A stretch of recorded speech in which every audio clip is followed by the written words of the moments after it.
তুই আমাকে ক্ষমা করে দে। টাকার অহংকারে আমি তোকে ভুলে গিয়েছিলাম। আজ আমার সব শেষ, আর তুই কিনা আমাকে বুকে টেনে নিচ্ছিস। আমি খুব লজ্জিত। বন্ধু, কোনো কাজই ছোট নয়। আমরা একদম শূন্য থেকে আবার শুরু করব। তুই তোর ব্যবসার বুদ্ধি কাজে লাগাবি, আর আমি পরিশ্রম করব। আমরা আবার ঘুরে দাঁড়াবো। হে আল্লাহ, তুমি অহংকারীকে পছন্দ করো না। আমিন। আমার ভুল আমি বুঝতে পেরেছি। তুমি আমাদের এই নতুন শুরুতে বরকত দাও, এবং হে আমাদের রিজিকের ব্যবস্থা করো।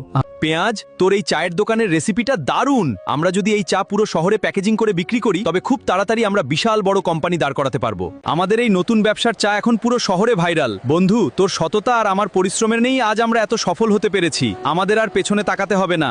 এসব কি হচ্ছে? আলুর সব টাকা তো আমি মেরে দিয়েছিলাম, তাহলে আমার কোম্পানি আজ দেউলিয়া হয়ে যাচ্ছে কেন? আলুর ওই নতুন কোম্পানির কাছে আমি তো পুরোপুরি হেরে যাচ্ছি।